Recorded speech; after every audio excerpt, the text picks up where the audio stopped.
यहां पर वर्णन है कि भगवान आत्माराम है। इस भौतिक संसार में प्रत्येक वस्तु व्यक्ति को कोई न कोई कमी का अनुभव होता है, अभाव का अनुभव होता है।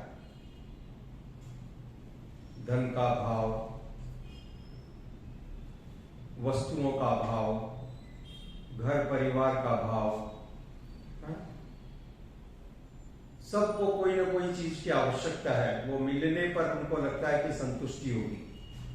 किसी व्यक्ति को लगता है मेरे को अच्छी पत्नी मिलेगी तो मन संतुष्ट होगा, अच्छा पति मिलेगा तो मन संतुष्ट होगा, अच्छे बच्चे हो जाए तो मन संतुष्ट होगा, राइट?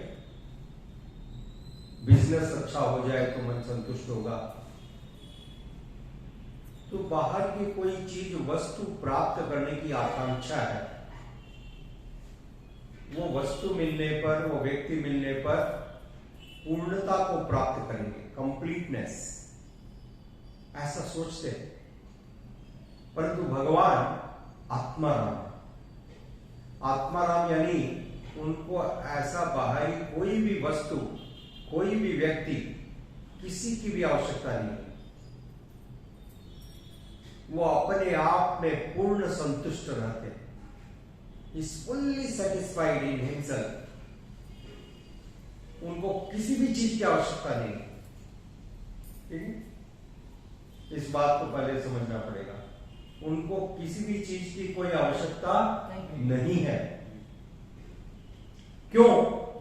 क्योंकि सारी वस्तुएं तो उन्हीं के द्वारा प्रदत्त की गई हैं। सारी की सारी भौतिक विश्व ब्रह्मांड, आध्यात्मिक ब्रह्मांड, सब कुछ उन्हीं की शक्ति से प्रकट हुआ है। सब कुछ उनका है। ईशावास्यमिदं सर्वम। तो जब सब कुछ उनका है तो उनको क्या जरूरत है किसी से कुछ प्राप्त करने की? नहीं। When everything belongs to him, then where is the question? जब वो सभी चीजों में व्याप्त है, is already there, तो उनको कहीं जाने की क्या आवश्यकता है? Because is already there. इस पूरे ब्रह्मांड में ऐसी कोई जगह नहीं है जहां पर विष्णु नहीं है, जहां पर कोई भी ऐसी जगह आप खोज नहीं सकते हो जहां पर भगवान नहीं है। तो आपको इच्छा रहती है कि मेरे को यूएस जाना है, मेरे को लंदन जाना है, मेरे को अफ्रीका जाना है, मेरे को रशिया जाना है। जाना है क्योंकि आप वहां पर नहीं हो, आप यहां पर हो, इसलिए आप जाना चाहते हो। परंतु जो सभी जगह व्याप्त है, सभी जगहों पर मौजूद है, उनको जाने की क्या जरूरत है? समझ में आया? Because he is there. तो भगवान है आत्माराम, अपने आप में पूर्ण संतुष्ट। उनको किसी भी बाहरी चीज की कोई आवश्यकता नहीं। ठीक है? फिर भी शास्त्रों का कथन है, फिर भी वे भगवान जो पूर्ण संतुष्ट है, अपने भक्तों के द्वारा दी गई छोटी से छोटी भेंट को भी स्वीकार करते हैं। यो में भक्त्या प्रयक्षति। भक्ति से जब भक्त एक फूल भी देता है, जो कि इनसिग्निफिकेंट चीज है, नगण्य चीज है, राइट? फिर भी भगवान उसको बड़े प्रेम से, बहुत ही आदर के साथ स्वीकार करते हैं। वास्तविक रूप से महत्व उस फूल का नहीं है, महत्व उस प्रेम का है जिसके साथ वो दिया गया है। That is important. जैसे आपको कभी आपकी माता या आपके पिताजी 5 रुपए का एक नोट, 10 रुपए का एक नोट दे देते हैं।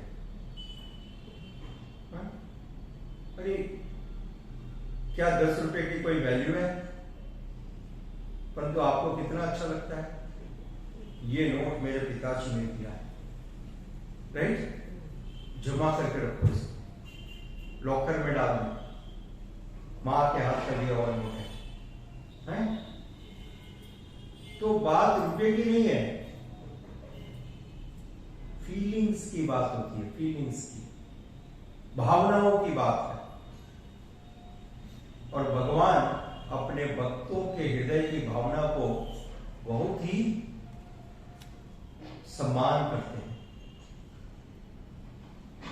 हालांकि भगवान सारी सृष्टि के स्वामी हैं, आप उनको जो देने वाले हो उसके स्वामी भी वही हैं, उसके स्वामी भी वही हैं, फिर भी वो हमारी भावनाओं को देखते हैं। श्रील प्रभुपाद जी ने उदाहरण दिया सूर्य देव का, श्रील प्रभुपाद जी ने सूर्य देव का उदाहरण दिया। तो आप देखते हो सूर्य देव जब प्रकाशमान है दिन में, तो कितना प्रकाश है सूर्य देव का, हा? क्या किसी और प्रकाश की आवश्यकता पड़ती है? आपकी बड़ी से बड़ी ट्यूबलाइट और सर्च लाइट और सब टिमटिमाना भी बंद कर देते हैं, मालूम भी नहीं पड़ता कि वो जल रहे हैं, राइट? परंतु ऐसे सूर्यदेव अपने भक्तों के द्वारा अर्पित किए गए एक दीपक को भी स्वीकार करते हैं।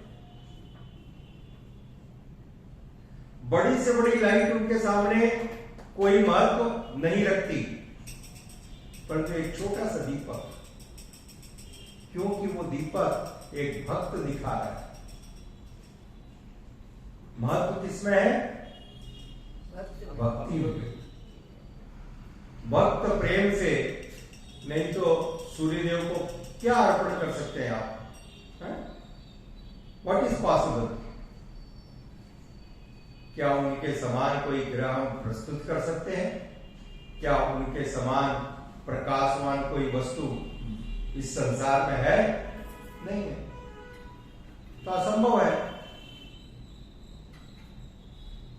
तो महत्व वस्तु का नहीं होता, महत्व उसके भावनाओं का होता है, महत्व उनके भावनाओं का होता है। भगवान अपने भक्तों के हृदय की भावनाओं को प्रेम करते हैं। भक्त ने इतना प्रेम से मेरे लिए लाया है, मुझे याद किया, मेरे लिए बनाया।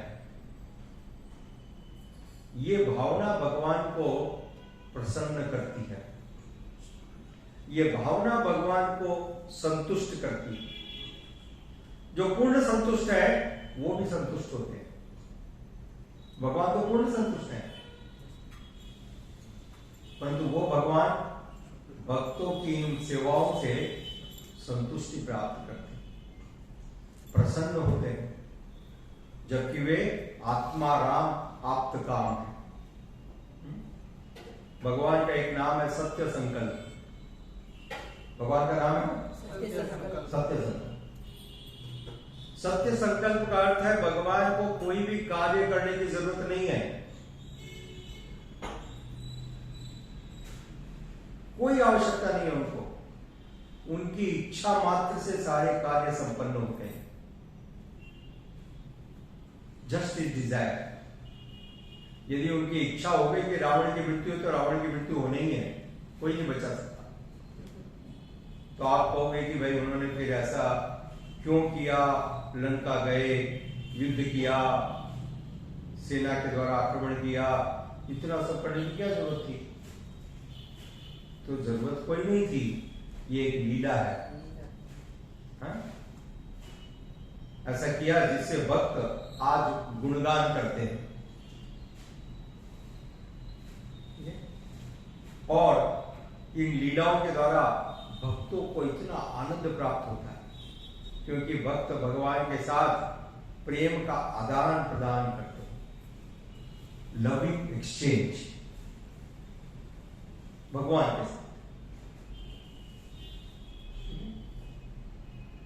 तो जब भगवान श्री कृष्ण द्वारका में पहुंचे और द्वारका में पहुंच करके भगवान ने अपना शंख बजाया। भगवान के दिव्य शंख की ध्वनि सुन करके सारे के सारे द्वारका के निवासी, जो कि वास्तविक रूप से भगवान के पार्षद हैं, सब अत्यंत प्रसन्नता के साथ प्रफुल्लित मन से अपने अपने घरों से अपने अपने हाथों में सबसे श्रेष्ठ भेंट लेकर के आए, गिफ्ट भगवान के लिए, अच्छी से अच्छी, जो कोई भी अच्छी वस्तु थी। जय श्री जगन्नाथ बलदेव सुभद्रा माई की।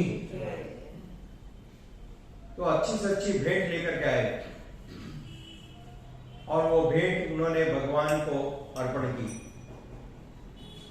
और भगवान ने भी पूरे आदर के साथ, प्रेम के साथ उन भेंटों को स्वीकार किया। हालांकि उनको कोई भेंट की जरूरत नहीं है, उनको किसी चीज की कमी नहीं है। श्रील प्रभुपाद जी ने उदाहरण दिया सूर्यदेव का। सूर्यदेव को आप एक दीपक दिखा के क्या उनको प्रकाश दोगे? क्या कोई प्रकाश दे रहे हो? क्या उनको आप कुछ ऊर्जा प्रदान कर रहे हो? नहीं।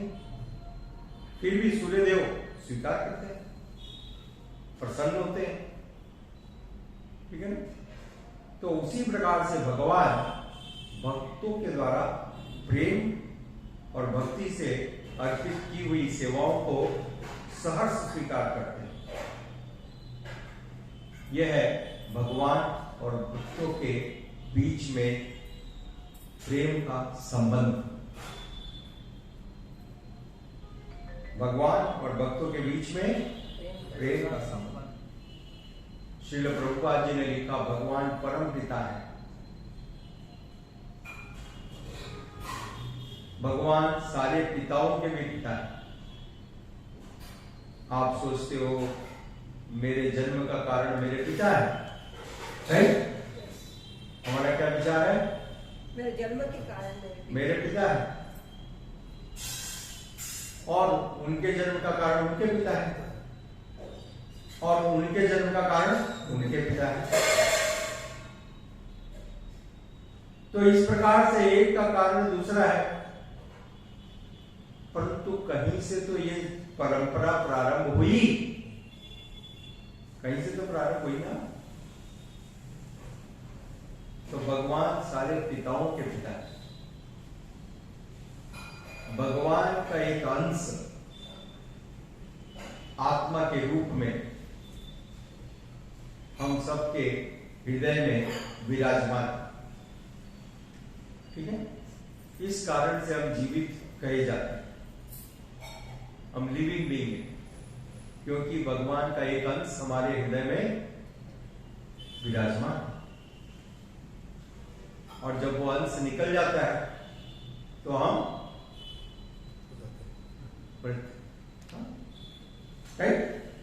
यही अंतर है जीवन में और मृत्यु में। जब भगवान का अंश आत्मा के रूप में से हमारे शरीर से निकल जाता है तो हम मृत कहे जाते हैं, dead body, dead body. Dead body यानी भगवान का जो अंश है वो अब कोई सार नहीं बचा। तो भगवान है परम पिता, हमारे वास्तविक कारण, पिता के भी कारण, माता के भी कारण। इसलिए महान आचार्य ने गाया, कृष्ण माता कृष्ण पिता कृष्ण धन प्राण। कृष्ण माता कृष्ण पिता कृष्ण धन प्राण। वास्तविक रूप से कृष्ण ही सब कुछ है इस पूरे ब्रह्मांड में। माँ भी वही है, पिता भी वही है, वे वास्तविक पिता है और वे वास्तविक धन है। इस भौतिक संसार का जो कुछ धन है, जिसको आप धन समझते हो, वो आपका साथ देने वाला नहीं, वो आपका साथ नहीं दे सकता। किस प्रकार से? क्योंकि जब आप जाओगे तो वो आपके साथ रहेगा क्या? हाँ? आपके साथ रहेगा?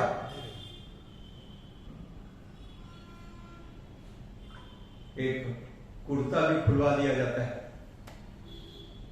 यदि आपको नहीं मालूम है तो मैं बता रहा हूं। हाँ? कुछ नहीं रहता, लोग इतनी सारी अंगूठियां पहनते हैं, 5 अंगुलियों में 10 अंगूठी, 5 अंगुली में 10 अंगूठी। वहां पर क्या होता है?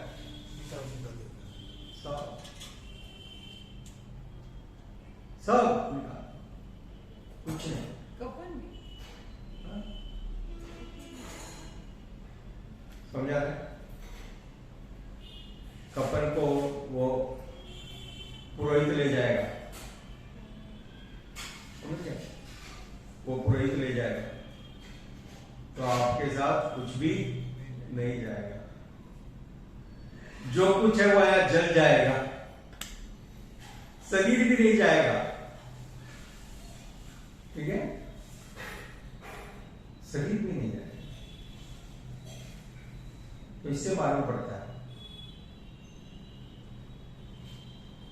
जो भगवान है उनकी जो भक्ति है वो साथ में जाएगी। इसलिए ये भक्ति का धन जमा करना चाहिए। जब संसार की सारी वस्तुएं हमारा साथ छोड़ देगी, ये एक चीज हमारे साथ सदैव रहेगी। भगवान श्री कृष्ण ने भगवद गीता में बतलाया,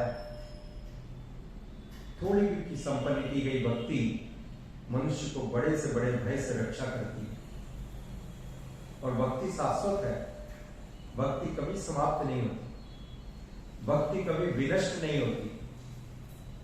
आपने जो भक्ति की है वो शरीर छोड़ करके आप जब जाओगे तब भी आपके साथ ट्रांसफर होगी, कैरी फॉरवर्ड होगी।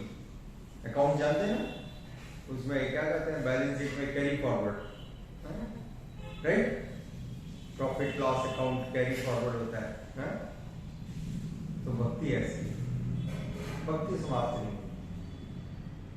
इसलिए सारे शास्त्र कहते हैं भक्ति का धन जमा करना चाहिए। ये वो धन है जो कभी समाप्त नहीं होता, ये वो धन है जिसमें कभी कीड़े नहीं लगते, ये वो धन है जिसको चोर चुरा नहीं सकते, ये वो धन है जिसको कोई भी सरकार आपसे छीन नहीं सकती। क्या छीन सकती है? बाकी इस भौतिक संसार में जितना भी धन है आपने छुपा के रखा, चोर डकैत निकाल देंगे। वो नहीं निकाले तो दीमक खा जाएगी, कीड़े खा जाएंगे, राइट? तो कोई ना कोई एक समस्या होगी, परंतु ये जो धन है उसको कोई नहीं ले सकता है। वो एक्सक्लूसिवली आपके साथ रहेगा जीवन भर और जीवन के बाद, जीवन भर भी रहेगा, जीवन के बाद भी रहेगा। ठीक है? इसलिए इस धन को जमा करना चाहिए। ये बड़ा सरल है। कृष्ण कृपा मूर्ति श्री ऐसी भक्तिवेदांत स्वामी प्रभुपाद जी ने बताया, सदैव भगवान के दिव्य नामों का जप करो। हरे कृष्णा कृष्णा कृष्णा हरे हरे, हरे राम राम राम हरे हरे। भगवान की भक्ति संपन्न करें। इस प्रकार से हम अपने जीवन को सफल और सार्थक कर सकते हैं। हरे कृष्ण। श्री प्रभुपाद की जय। गौर प्रेमानंदे।